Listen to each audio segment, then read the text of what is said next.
another episode of Beards and Banners. I'm Brian Williams. How are you doing tonight? And I'm Matt McCrory, and this is episode 5, y'all. And we are really happy to have you back. Episode Cinco. I was going to try to say that whole thing in Spanish, but I don't know how to say episode in Spanish. If somebody does out there, Episado episado maybe? Cinco. I don't know. I'm just throwing it out I there. can't, I don't know if episado is right. Hey, speaking of what we were supposed to find out, you had a question on what a word meant last week. What was that word, my man? Riz. Riz. Or And we, overheard Riz used in casual conversation. And I'm an inquisitive guy, Matt. I like to know what stuff means.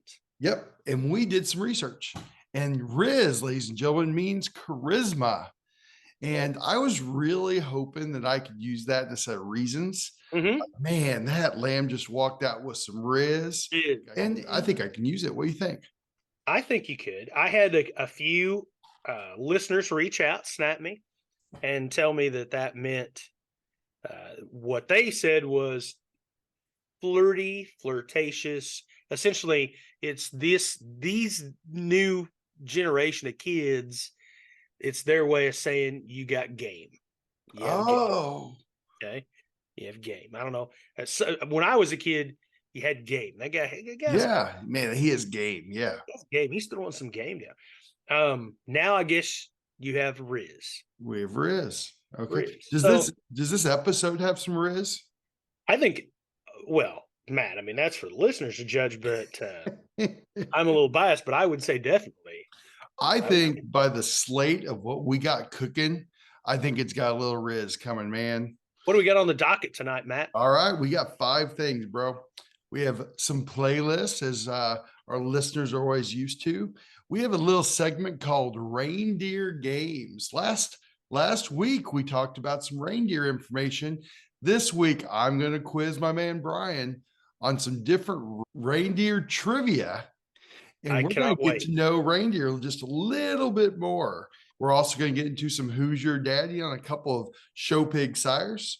Then, is there a stopping point to this hair game that we're throwing out there? Or have we reached an end?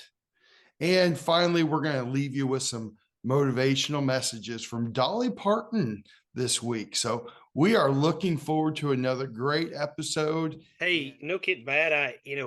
Our last episode was our Thanksgiving episode, and we recorded it kind of there before. And I've got some feedback as well on some of the Thanksgiving episode thoughts. Me too. Our food choices, or maybe in particular, maybe our criticisms of some food choices. You know, I was glad that I didn't get yelled at or cursed at about the green bean casserole. And I had more people than not tell me that they had the similar thoughts as I did and you did on green bean casserole. So thankful that we dodged a bullet there. You know, one thing we forgot to talk about that made an appearance at Thanksgiving. I don't know how I forget these are a thing until Thanksgiving. I talked about a lot of stuff I don't like. Okay. If you haven't listened to that episode, give it a listen. I'm kind of jumping as a food critic. I'm not a big fan of Thanksgiving food, but I will say this. I had forgot how absolutely awesome deviled eggs are. Oh, yeah. Oh, buddy. I went through them things like they were hard candy. I love them. And I ate them until I couldn't eat them anymore. And I'm kind of all in on the deviled eggs. Hey, that's a good protein source for you, man. Yeah, it is. Yeah, it is. I can eat those. That's it's not a lot of carbs and stuff. And so, man, I chowed down on those. I'm now, disclaimer, kids, I don't think we would classify deviled eggs probably as health food. Nope. But hey, on Thanksgiving, might be as healthy as it gets. You're right. Hey, how mustardy are your deviled eggs? You know, not overwhelmingly. I agree. There is a fine line there. Yeah. Where the mustard maybe overpowers the egg. Got to kind of have that right creamy consistency and just a hint of mustard, probably, I guess, in my mind. I agree. I've had them before where people use like spicy mustard, which Yeah, a is little paprika yeah, on yeah, yeah. top, Adds a little kick drizzled to it. over. I like that. One thing that I learned, I'm pretty sure, and I could be wrong because Lord knows I'm wrong a lot, Sorry. but deviled eggs, I believe, have a little bit of mayonnaise in them, correct? Mm, Okay. And I I think so. actually learned from TikTok today how to make mayonnaise by yourself. And it is really easy. And I think I'm going to go after it sometime. Just You a know, little bit, one egg, a little bit of oil, and some lemon juice and blend it up. And you have mayonnaise. It is that easy. you know, my hat's off to you, man. I'm not sure that I've ever been in a situation in my life where I've ever sat and thought about making my own mayonnaise. Is that right? I don't Yeah, know I'm a that little I've ever weird. got there, but hey, send the tutorial my way. You never know. Maybe that's a skill a guy should have. You know, in a zombie apocalypse, and you have like a little sandwich, and you're like, I want some mayonnaise. You That's find right. an egg and some oil and some lemons. That's right. You got one. So I don't know. Hopefully that day never comes. Well, I hope I never get desperate enough that I have to make my own mayonnaise. Maybe.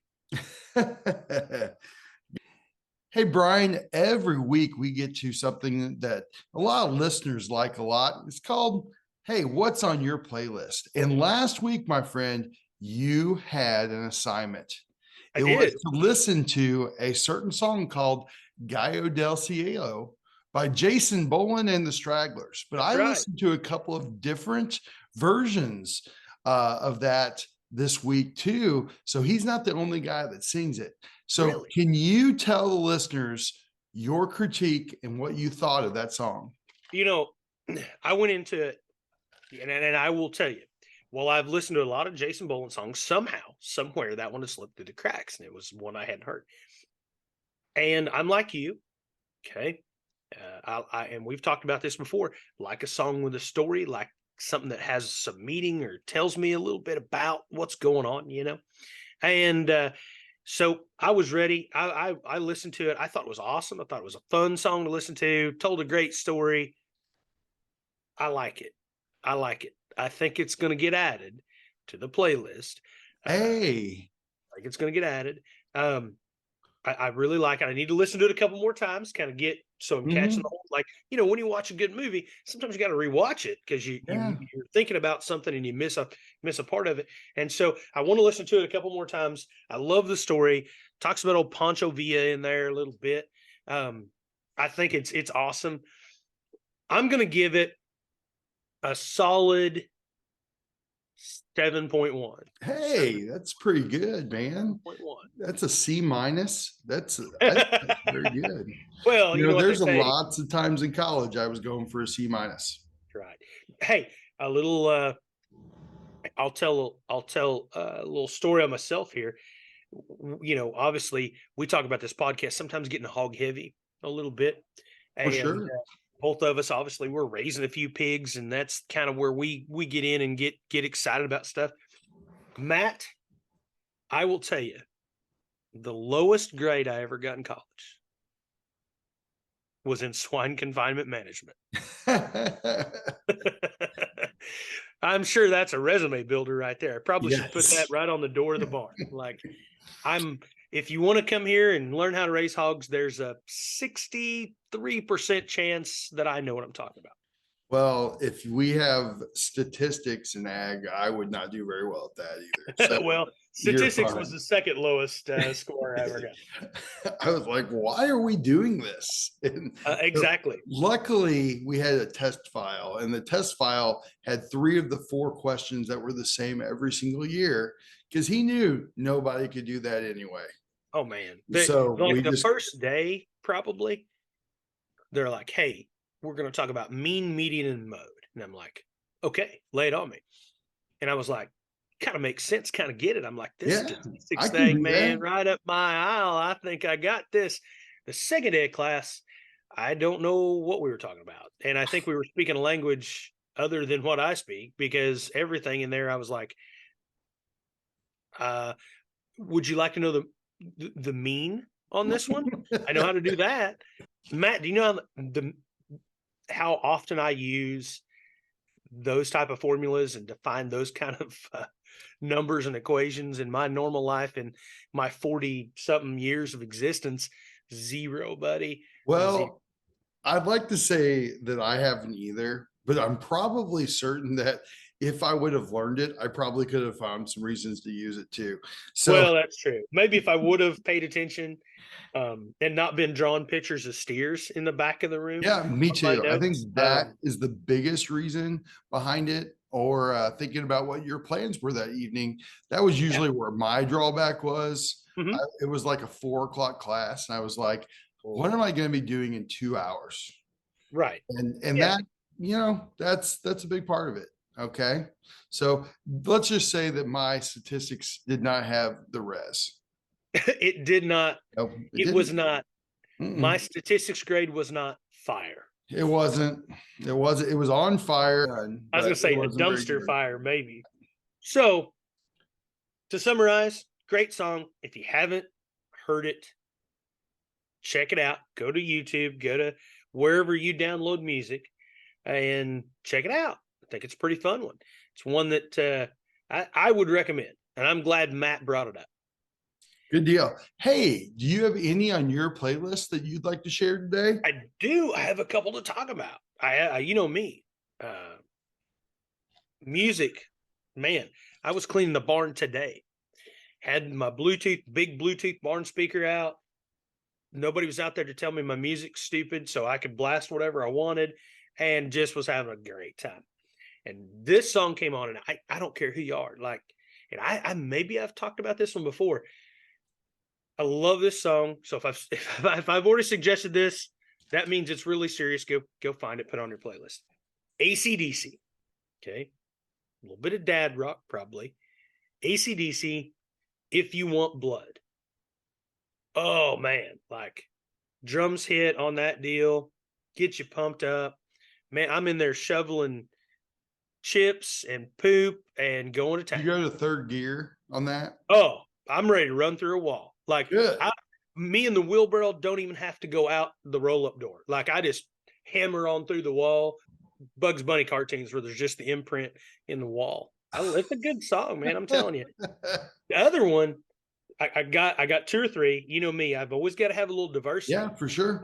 My music, my music's, we'd call it eclectic, probably. I think and I like to think it's fire.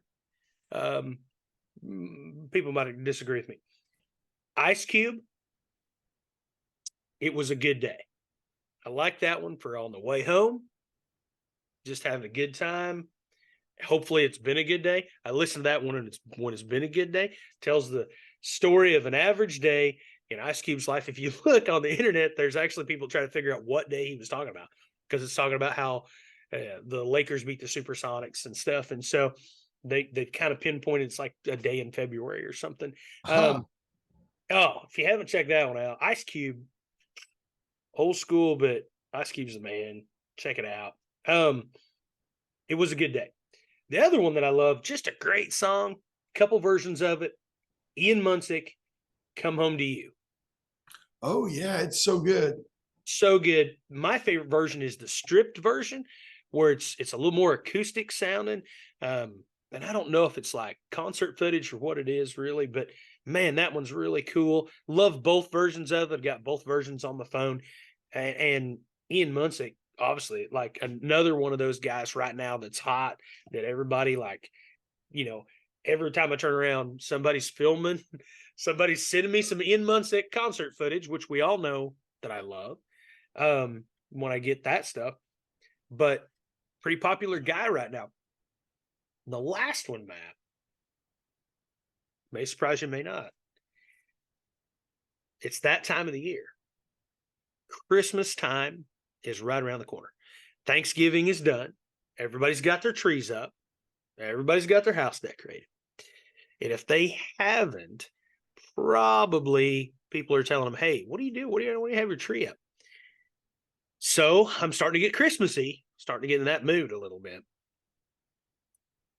All I Want for Christmas Is You by Mariah Carey. Oh yeah.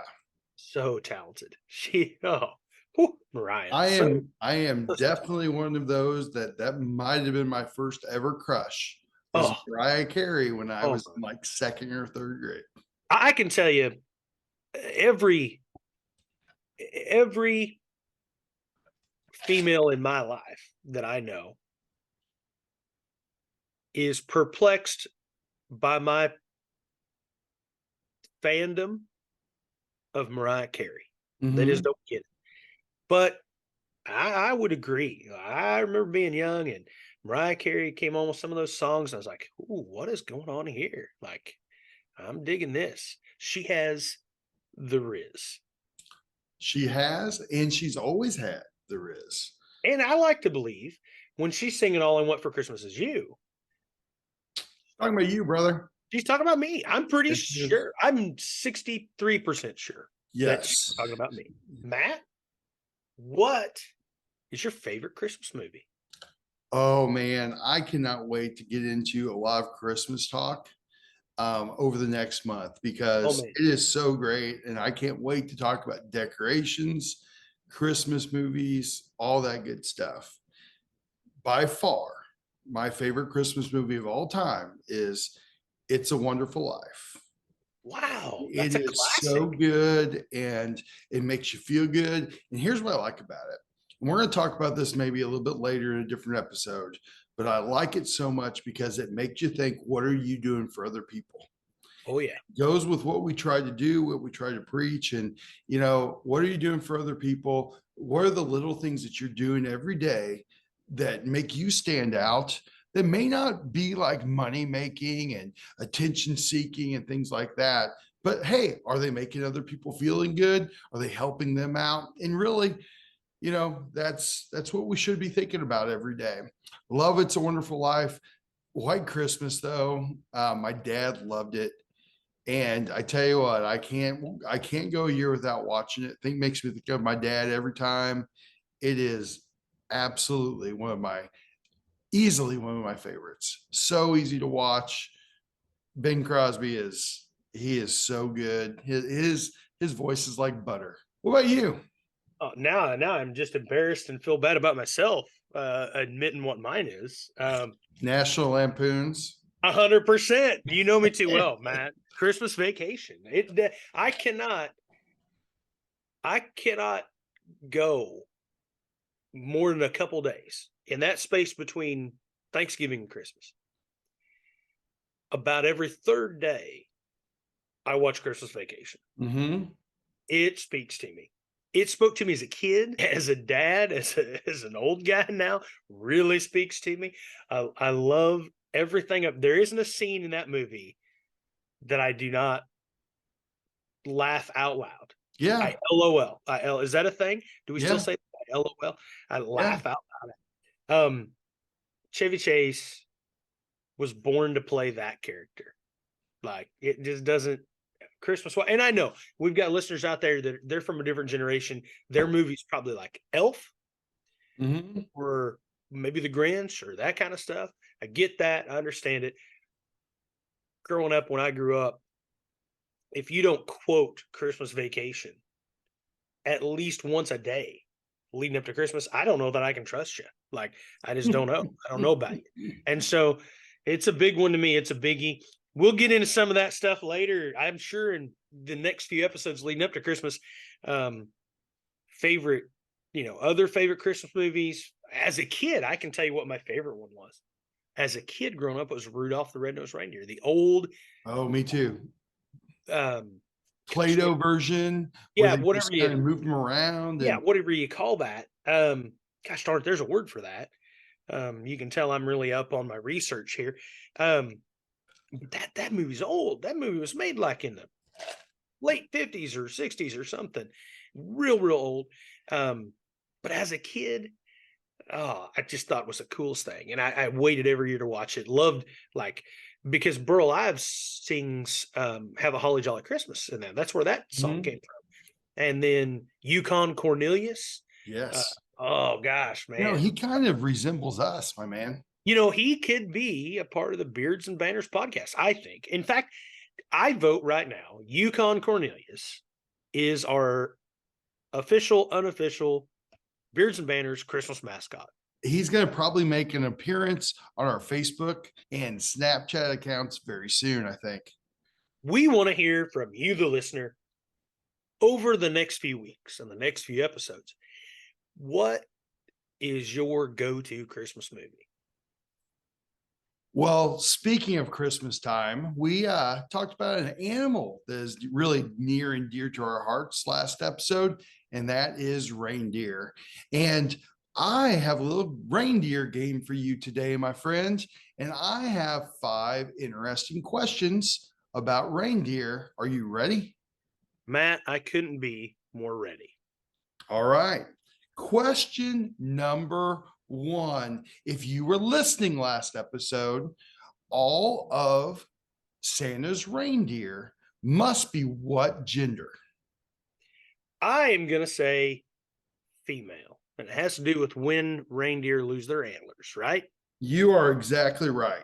So, according to the San Diego Zoo, males will lose their antlers in fall, but females hold on to their antlers through the wintertime to protect themselves and their offspring. And also, it allows them to eat more and fight off other reindeer for food sources.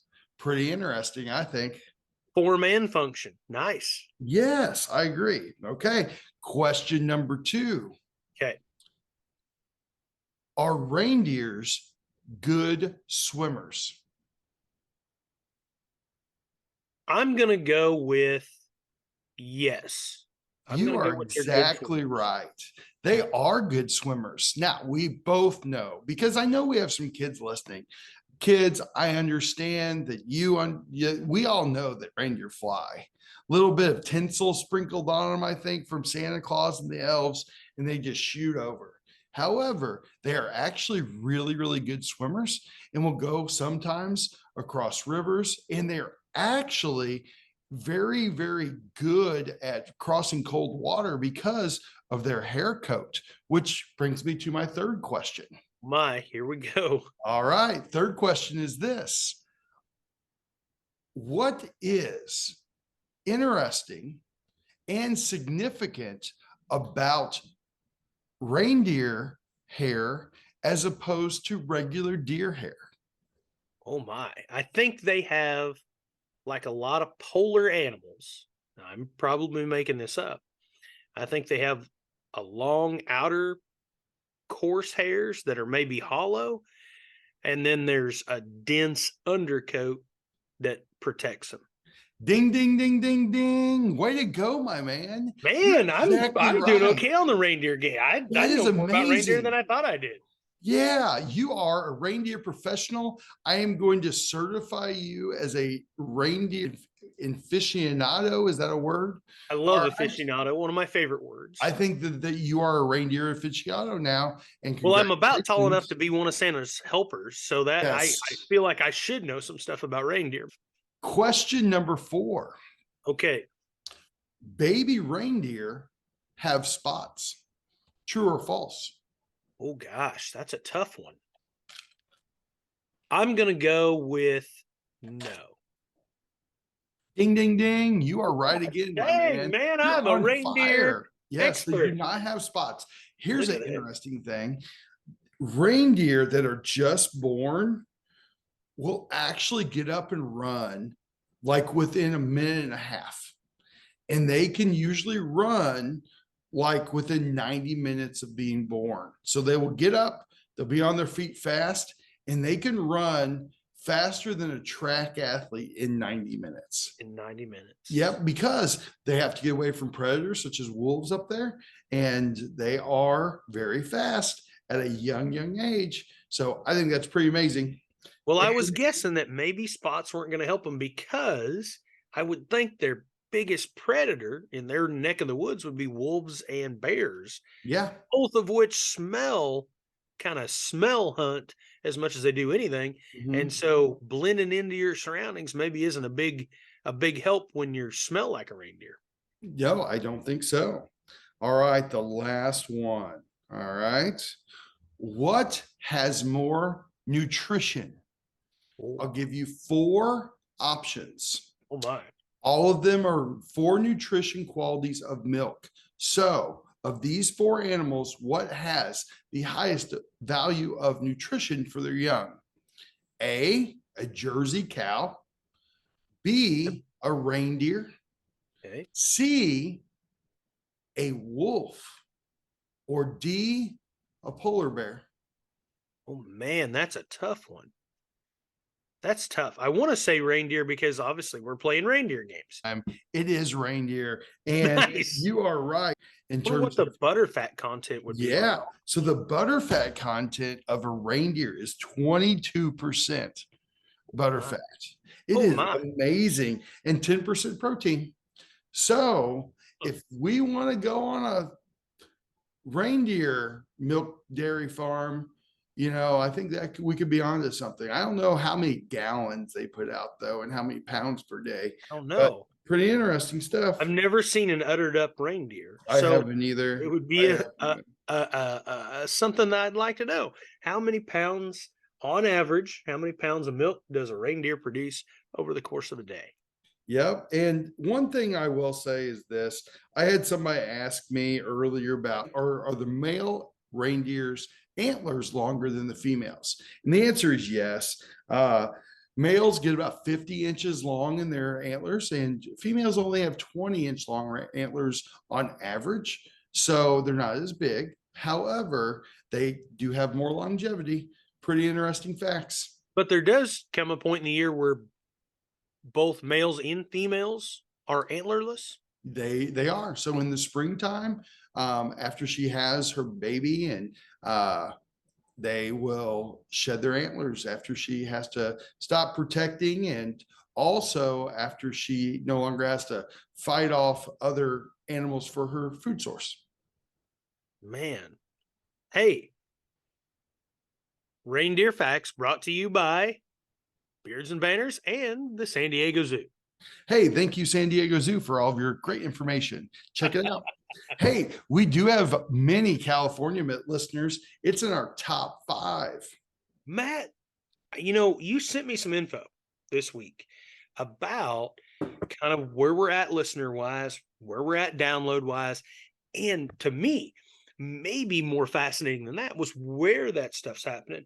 And I was so impressed by that. And at the same time, just floored. And I'm not going to lie, a little bit.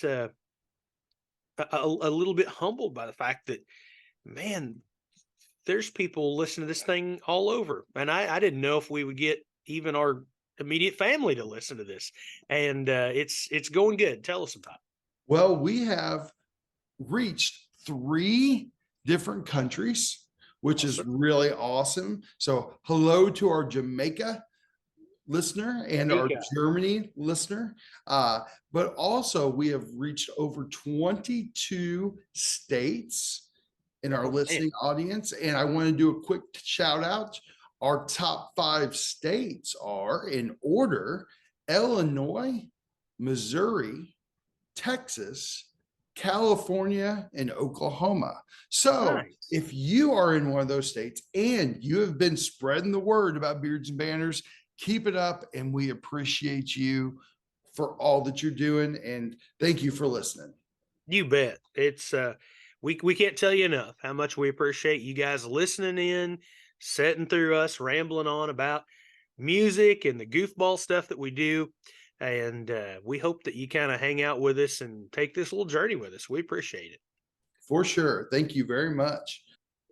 Matt, speaking of our listeners and kind of the diversity, where they're located and all that kind of stuff, it's fascinating to me. The other thing that I guess has been surprising to me, and I know you and I have talked off air, surprising to you as well, man, we've had a lot of people reach out to us about, want to know if about sponsorships on the Beards and Banners podcast in terms of sponsoring different segments, different topics, doing some spotlights on some businesses, and we're honored by that. It is I can't tell you how much we appreciate you being interested enough in us to want to kind of be featured on the podcast. And I want to let everybody know, hey, we're kind of coming up. Matt and I, we've started to sit down and think about how that's going to work and what that's going to look like and kind of how we want to go about some of those things. Because obviously, we've got listeners and they've got some things, whether it be they're raising livestock or they've got a product. Some of that stuff we really believe in, and we want to make sure that we can do it justice and that we're helping everybody, and not only helping those folks, but helping the folks that listen to us find those products and maybe benefit them as well. So if you're interested in advertising on the Beards and Banners podcast as a segment sponsor, or maybe an episode sponsor, or if you have a sale that you want us to spotlight and go through and look at some things, we did one of those in our initial episode, and Matt and I have talked about that. That's something that we think maybe we will do again as sale season starts to roll around. Reach out and let us know. You can Snapchat us. My Snapchat is B_Will54. So B_WILL54. Matt, tell them what your Snapchat handle is. Mine is MC Irish 521. Again, MC Irish 521. And I'd love to hear from you. And we'd love to maybe highlight some sales that are coming up in the near future, or hey, get a product sponsored. We would love to promote what you got going on because, hey, we believe in you too. That's right. You can also email us or just message us on social media. We'll reach out. We'll find a way to get connected. And that's the big thing for us as we start thinking about sponsorships and involving folks in the podcast. We want it to be a good experience for the folks that we're talking about, as well as our listeners, and hopefully maybe kind of put those folks together and everybody gets some good out of it. So again, if you're interested, let us know. And now it's time for one of my favorite segments, and one that we've done every week. It's called Who's Your It's your Daddy? daddy. All right, Yes, all it right, all right. is. And we are going to be hog heavy today, and we're going to be talking about two boars in which we both used this year, and we both used pretty hard because of the results that we've gotten. Bryan, you want to talk about the Beeman boar and then some that you are so high on? I do, man. I'm so impressed with that creature, and then some at Beeman's. He's a tricked out rusty cage. And I think he originated at Ditterdings, maybe is where he came from. Cool Showbera pedigree. Okay. When you look at that guy, big legged, big footed, good silhouetted, got the right kind of extension up front, but still big bodied and big hipped. There was a lot of muscle and a lot of stoutness. And I've talked to several people that have used that one and on a variety of sows. And I'll tell you, last year we had a gilt that's, I think, the best creature we had created, and she was a Cricket's Lock It Up. So kind of a unique pedigree on her own, and needed something that was a little different. Bred her to and then some, and I love those pigs. And we have placed those and sold them to some different folks, and I think people like that kind. They're not perfect by all means, but man, the spread and the mass that we got on those, and still had some look and some foot and bone. Hey, we're going to talk a little bit about hair today, and here's what I'll say. And I'm curious to see, as I use him on some other sows, those things were hairy. I mean, burly haired. And so that makes them kind of fun as a show rig. And so I can't say enough good about that one. And I've talked to, like I said, 2 or 3 different people that I have a lot of trust in that use that particular boar, that all kind of tell the same story. Hey, the good ones are way good, pretty consistent on what he does, really neat pigs. I'm way in on that deal, enough that we bred more sows than just her back to him, because I think he combines some really neat things. And like I said, really cool pedigree in terms of the kind of hogs that I like. I think that that should work really well with whatever you're going and taking into. I know those pigs really look good out of him last year. The boar that I'm going to utilize today is a boar that I picked up last year from Gruber Genetics out of Illinois. They had a boar at Louisville a couple years ago that I really liked, and I wanted to get some Berkshire blood from him because they have this Amen sow that is just producing the biggest, massive legged things in the world. And I wanted to kind of sit on this one because I didn't want everybody to really know how good he was, because I didn't know how good he was until his pigs got here this winter, and they are phenomenal. I'm talking about big reputation out of Gruber Genetics, housed at Nathan Joseph's. And I'm going to tell you, if you haven't used Nathan Joseph for semen, you probably need to think about it. I am hitting a 95% clip on getting sow settled. He treats you good. Semen quality is always legit.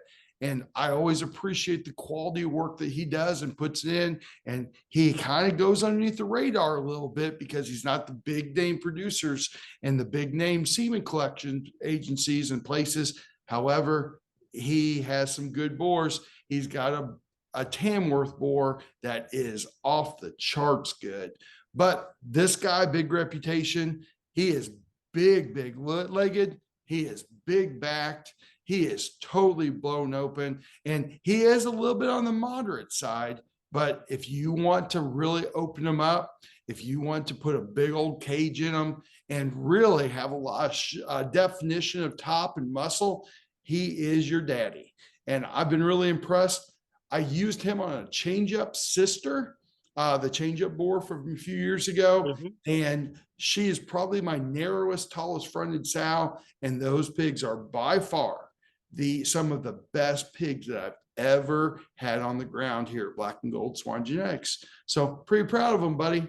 Man, I will tell you, Matt plays it off, stays pretty humble, but Matt's created some really good Berks. And so, man, I can't wait to see those creatures. If you say they're some of the best creatures you've produced, I can't wait to see what he throws and what you've got in terms of some of those matings. Yeah, should have a lot of December litters out of him and early Jans. But I'm more excited than anything is when we start marketing these things a little bit together. We've talked about having some beards and banners sales together. So Yeah, we'll look at on showpig.com could be a probably thing the that's next coming few up. months. Hell, Hey, Brian, are you ready to talk about some hair? I'm always ready to talk about hair, Matt. You know, I wish I had a little more hair on the top of my head. My beard, my facial hair is doing okay, but I tell you what, I wish I was just as slick back and full headed and thick haired as I was back in college, because I am not anymore. We need to get you some of them hair pills and throw you in a cooler, maybe. Hey, or I could put a little twine up there. That's And right. that. So, hey, that's my first question, my man. Okay. You know, has this hair deal, has it gone too far? Are we on the beginning edges of it, or where's this thing headed? And what are your thoughts? Well, I'll tell you, there's certainly no shortage of demand for it, but that hasn't changed much. How we're able to present it, how we're able to breed for it, how we're able to kind of grow or maintain it probably is what's really changed in the hair game. And in my mind, if we were having this conversation 10 years ago, we'd probably just exclusively be talking about cattle and cattle folks. Today, you start talking about hair or shag, we're talking across species. I don't know any species that's not a big part of what we do. And I can tell you, in our barn, when we had all four species going, the bulk of every day is spent on skin and hair across species. I say this a lot when I'm judging shows, but I used to say when I would judge shows and specifically showmanship, I'd say, hey, there was a time when you had to be able to, you had to be able to fit a steer, you had to be able to feed a hog, you had to be able to show a lamb. Today, they're all the same. And I know that we've got some breed specific folks who would say, no, you don't understand. You're not a cattle guy. Cattle just take a lot more prep work. Well, my answer to that is that's because there's a lot more of them. There's just more mass. There's more surface area to grow hair on and to manage hair on. But the management of hair and the industry that sprouted up around that has grown exponentially, and hair is essential on all these animals. Has it gone too far? Well, if you want my opinion, absolutely not. If we're talking about the show ring, we need to always keep in perspective it's a livestock show, not a livestock weighing, not a livestock muscling, not a livestock structuring. It's a livestock show. So, one of the things that are those extras that we talk about on the mic is presentation. And if you like it, great. If you don't, I guess nobody cares, because what is going on and what becomes the popular presentation on those animals, if you want to win on the bigger levels, you sort of have to sway to that. You sort of have. So I guess you can stand outside and yell at the rain, or you can build a roof, and it's up to you. And that's kind of my take on it. I will tell you that I think sometimes, and here's the disclaimer, I think this gets less and less all the time. I think some of the reasons we cuss hair and having to maintain and mess with it. Number one, yes, it's a time commitment. It's a lot more elbow grease. And, I can remember, Matt, and you can too, when we would take those clippers on hogs and we'd find the smallest guard or no guard at all. Mm-hmm. And we would take them down almost with a Bic razor, right? Now, keep in mind, we were presenting hogs differently then, and we were trying to emphasize different things then. We certainly weren't back in the pen with skip tooth combs and tail adhesive and paint and filler and all that stuff, trying to build legs on a hog. I had a guy tell me here, I don't know, a year ago probably, that the day he has to break down legs on hogs, he's going to quit showing hog. And I saw that same guy breaking down legs on hogs this year. And so I think that's an example of, yeah, you can say it's too much, but if you want to stay competitive and you want to be competitive at a big level, whatever your definition of big level is, you've got to be able to play the game. And can it go too far? Of course it can. Like anything we do, we can get on the wrong, probably the wrong side of the morality line sometimes. But in terms of trying to present those animals to the best of our ability, the best they can possibly look, I say bring it on. Bring on the glue, bring on the breakdown, bring on the paint. Let's make them look as cool and as out there and as show ring as we can. There's no better way for your market hog to go from 7th in class to 4th in class than good skin and hair presentation. Oh, There's no better way for you to go from 2nd to 1st in class in a steer show than good presentation as well. right. Now, 100%. I'm going to play devil's advocate a little bit, because Okay. I've judged some shows in my day, just like you have. And, I like to handle things, and I know that handling's done on different aspects for different reasons, but I like to handle things. And when I was younger, I always handled things. And just because my dad always said, hey, there's going to be an older gentleman out in that crowd that if you don't handle them, they're going to say, hey, how do you even understand how much fat and cover's on there if you don't touch those things? Well, Yep. Believe it or not, guys, I actually handle them and utilize handling when I actually touch those things. But the reason I say that is there are some times and there are some occasions where I handle some heifers, and I am not against it. And some people hate it. And I've had some people say, what are you doing after a show, once or twice? But I'm going to tell you, the reason I do that is this. I judged a show a few years back, and I used this blue roan heifer to be 3rd overall of all the heifers at this show. And I would say there was about 50 head of heifers out there, and they were all pretty good. I used her to be 3rd overall. She was really, really good fronted, really straight in the lines, just a really trendy type of a female. I shake hands, I do some banner backdrop pictures, and then all of a sudden I walk by the wash rack. And what do I see? The narrowest pin, highest flanked, narrowest made female that I could possibly see. Remember how we talked about those rangy animals that no longer we see on the side of the pastures, on the side of the road? That's what she was. And I was so embarrassed because I thought that, hey, I've been duped a little bit. I didn't, that animal was not what was presented to me. There wasn't anything. She was as hard as can be. And here's my thing. It's kind of like a gas station hot dog. Those hard dune animals, they don't stay around very long, and so that's kind of where I'm at there. Hey, I know I'm going to have some people that don't necessarily like that, but every once in a while we got to understand, what are those animals actually? I'm all about you presenting them as good as you can, but at the same time, I think the judge has the right to handle them if they need to. Yeah, I would agree, because I will tell you, that story brings me to, I guess, one of my soapboxes. And you know me, Matt, I tried so hard last time not to get on one. This time I probably will. I think that as a dad, or as the guy fitting those animals, it's incumbent upon me to help those youngsters get that animal presented as to the max. Okay. As a kid,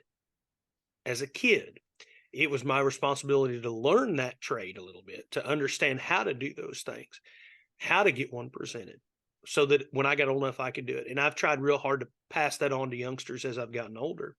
And like a lot of folks have. And I said it in one of the other episodes, that information, that ability to be able to fit and do those things is more readily available in the show industry than it's ever been in the history of the show industry. Used to, I had to be a little weirdo and like peek around the corner and watch those guys that were clipping and see, oh, that's how he's doing it. That's how they're getting that tail head to look like that. That's how they're blending that hawk. That's how they're making that neckline blend into the shoulder. Because otherwise you're just out in the barn with a set of clippers taking out hunks and chunks until you kind of figure it out. Now, it's incumbent upon us as exhibitors, as parents, as fitters, whatever. We'll get into the whole, do we have fitters? Do we not have fitters? Should a 9-year-old kid be responsible for fitting a $100,000 deer? We can have that argument some other time. I'm just saying, as the people in charge with that, we should want those animals to be presented. And I'm going to go even further out on a limb and tell you this. I don't care if it's Louisville or Kansas City or our Texas Major or your local podunk rinky-dink county fair. If you don't have pride in wanting to get those animals presented to the best of your ability, you don't have enough pride to be doing it right. That's just my opinion. This taking them out and going, let's not paint today. I don't want to fit today. Well, hey, just hang a big sign on your back that says I'm lazy. Now it's going to be controversial, but if you are as in on those animals as you should be, and you've put in the elbow grease at home, you should want to present them to the best of your ability every time. Okay. And I've never understood not wanting to do that. The second part of my statement that soapbox is this. I don't have a problem with you handling anything, Matt, because it's incumbent upon that judge to catch me throwing one by him. If I can throw one by you, I'm going to. And I don't think I'm alone there. Okay. If I can make that hog a little darker and make him a little cooler in the show ring, if I can widen that pin set on that steer or bolden that stifle line a little more, if I can take just a little more out of the chest on a goat by clipping them down and really smoothing that in, hey, that's what I'm supposed to be doing. It's you, the judge, that has to determine that's a fit job and how much that affects where they place. It's incumbent upon me. I've had them thrown by me. I'm not going to say I haven't. I know I have. That's my own fault for not getting deeper into a fit job. Now, the other thing that I'll say is that while not always is the best fit one the best one, a lot of times when you take pride in them, that tells me as the judge, you've worked a little harder. You've gone the extra mile. You've put in a little more than the kid over here that's got dingleberries hanging off of his calf, that's never had his feet trimmed, that's never had, he's got whirly gigs on his head where they didn't clip his head. Am I bashing on slick animals? Absolutely not. There's just as much fit. Anybody that says there's not fitting that goes in on a slick steer doesn't understand how the slick steer deal works. And I've heard people say this before. That's a whole nother topic as well, but we can advocate for. And I've heard it done in our own state, Matt. I think you have too. Well, let's slick everything. We'll slick everything. That'll stop all this stuff. Oh, then they don't understand how this works, because I think the states that went to slick shear did that for a couple reasons. And one of them was, well, we're going to make it fair. We're going to take the fitting away from it. And then little Johnny Appleseed with his corncob pipe and his gum boots and his grandpa's feedlot steer all of a sudden is going to win Houston because it's fair now. I'll guarantee you little Johnny never won Houston, because the same families that were winning with hair on win with slicks. That's just how it works. They're taking, and everybody can say, well, they paid more money. Maybe they did, but I'll bet they're also spending a lot of hours in the barn and a lot of time and a lot of research trying to figure out how to present that animal the very best they can. One of the reasons fitting animals gets a bad name is because we get some folks who maybe don't understand why we're growing that hair. And that's where hair goes too far. So if you want my reciprocal answer of that question, when we grow all that shag out on them sheep, here's a public service announcement for everybody. There's a reason they sell clipper baits for them clippers. And it's not to stop clipping at the hock and leave a 6-inch poof ball of a leg. You grow all that wool so you can take that off. You grow all that steer on a hair on a steer so you can take it back off. You put all that wool and fuzz and burly and coarse and dense and whatever other adjective we're using this week for hog hair on them hogs so that you can take it back off. And here's the key. You take it back off where it needs to come off, and you learn to blend it, and you make the high spots low and the low spots high. And if you can do that, then all of a sudden hair belongs on them and it becomes a fun game to play. But if you're going to slick shear a gilt's head and then just try to leave a 5-inch bundle of hair right at her blade, you're probably going to complain about hair. If you're going to wrap legs and condition and all that stuff and then never blend that sheep's leg from their forearm to their knee and to their leg bone, or from their, kind of the bottom of their stifle hock and into their leg, and you're never going to blend that and make it look natural, because all that fit job is trying to accentuate what's there naturally, highlight the best stuff and make it look natural. I can say that about painting them. I love whiteout, Matt. I'm a whiteout guy. I don't own a pair of show shoes or show clothes that aren't covered in whiteout by the end of a show. But I would be embarrassed if I got called out for it. I never want to be the guy that somebody goes, oh man, look at the whiteout. Like, I want to be the person that's standing there and I'm looking at what I did and have somebody wondering if they're whited out or not. Mm-hmm. Is that one white? I don't know. I can't tell. Hey, and there's a trick to all that stuff. And here's the secret to it. Practice. Get advice. Watch how folks that know how to do it. Practice at home and learn how to do those little subtle things. Because the more natural we can make them, the more that fit job fades away and the animal gets highlighted. Okay, soapbox over.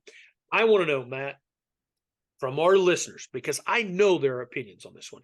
I know that people are going to plant their feet and argue till they're blue in the face on we should fit, we should not fit. It's gone too far. It's the coolest thing since chocolate ice cream.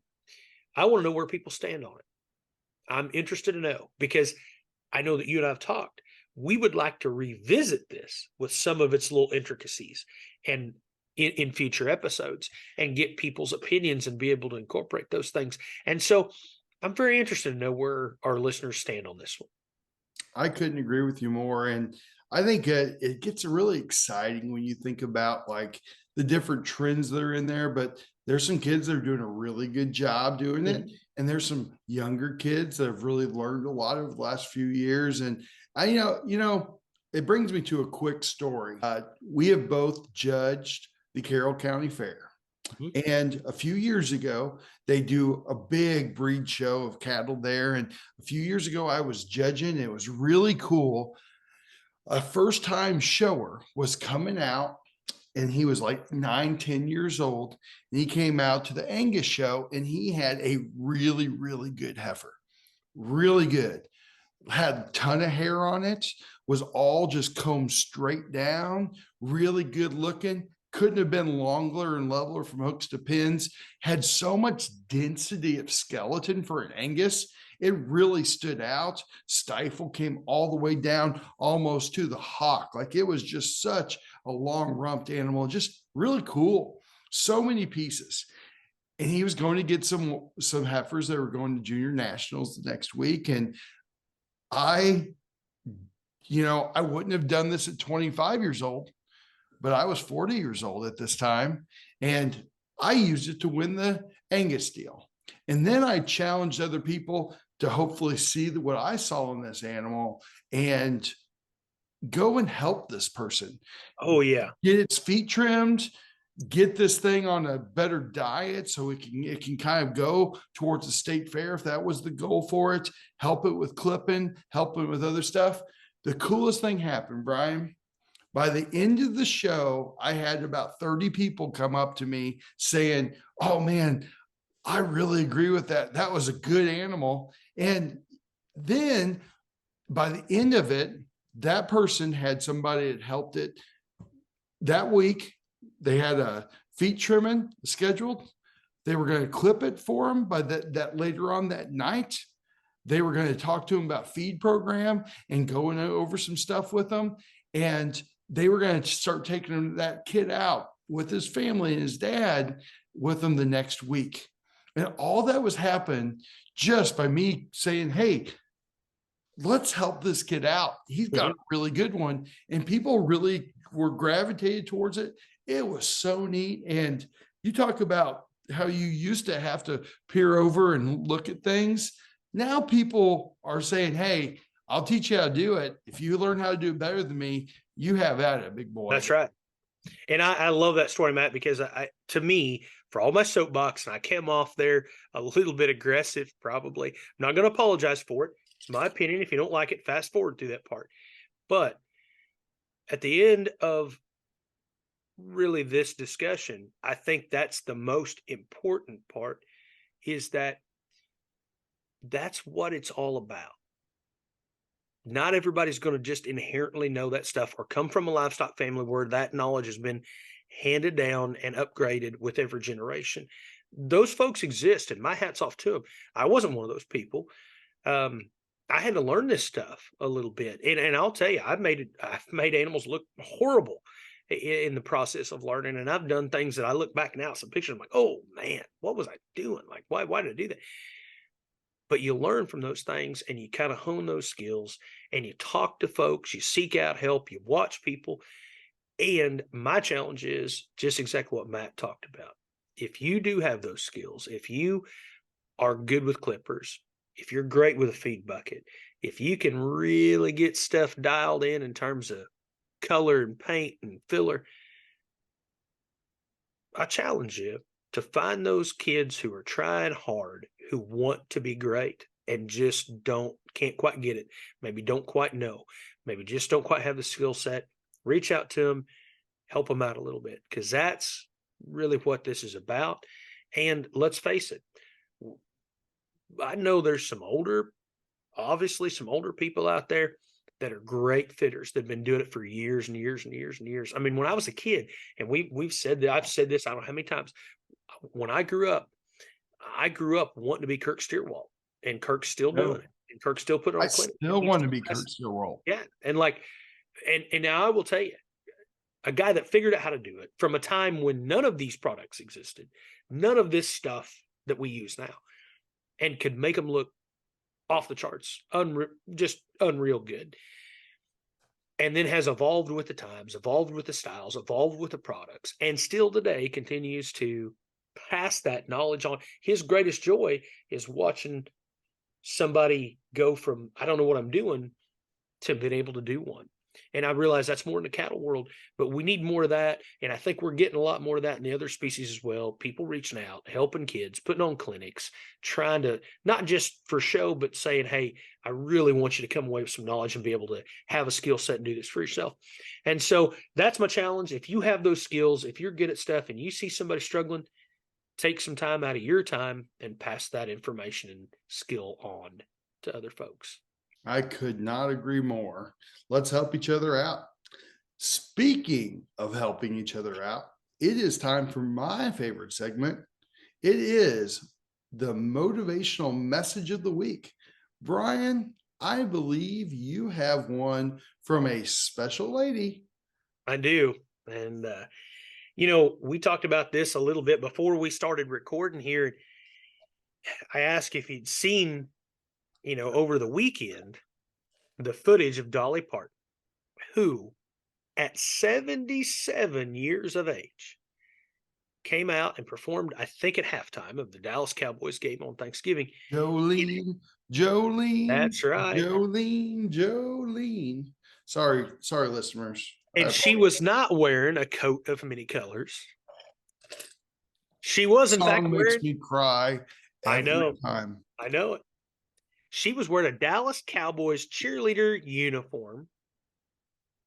And I can tell you, anyone who wants to know the secrets of life needs to talk to Dolly Parton. I do not see a lot of local folks at the grocery store or at the Walmart at 77 years old that can still pull off a Dallas Cowboys cheerleading uniform.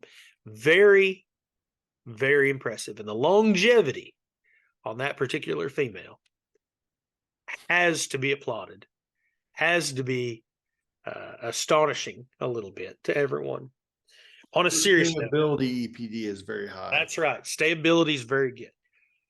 On a serious note, I grew up probably like you did, watching Dolly Parton in movies, on TV, listening to her song, and thought, what a spectacular lady, right? And then as I've gotten older and you hear about the things she does and the charity work that she does and how smart and talented she is, I just continually am impressed with Dolly Parton. And I think that those, and I know I'm on a Dolly rampage here a little bit, but I think even younger generations, I think everybody has their version of Dolly. And I think even these younger generations understand kind of what an icon she is and kind of to a certain extent, a national treasure because of who she is and her personality and her outlook on life. And her outlook on life is really, I guess, the most important thing to me and what I want to talk about. It's a line from a movie that she said, but I've heard her say it in interviews. I've heard her say it over the years. And it's something that I believe wholeheartedly in. And so here's our motivational, inspirational quote for this episode. If you see somebody without a smile, give them yours. Couldn't say it better myself. And I think it holds pretty true to our philosophy here on Beards and Banners and so many of you in terms of your day-to-day going about things. We've talked about it before. You never know what's going on in someone's life. You never know what journey they're on, what hurdles they have to overcome. And obviously, there's going to be times you're going to be around folks who are having a rough go and who are just not on the top of their game that day. My challenge to you is to find a way to make them smile. Compliment them. Say something nice. Find a way to be uplifting and leave them with a smile. Because you may be the only bright spot in that person's day that day. And so all of us should challenge ourselves to be that person, that uplifting person who takes your joy and tries to give it out as fast as you get it. And to me, that's super important. Don't get me wrong. There's days that I need that I need somebody to give me a smile. That's why we do this podcast once a week. That's right. That's exactly right. Um, Hey, quick fact. That was actually my senior quote was it really? for sure. You got to be kidding me. Not kidding. Great minds think alike. Great It beards is. think alike. That is a good quote and such a good message. And hopefully, maybe this week, this weekend, just give people some smiles and maybe it brightens their day. You might be going through a gas station, you might be going through a drive-through window or seeing somebody at a grocery store. It does not cost you a thing to be nice. That's right. At the end of the day, Matt, that's our message. Always is. Hey guys, this concludes our episode of Beards and Banners, episode 5. Take care of yourself, check on your neighbors, check on your family. And most of all, be nice.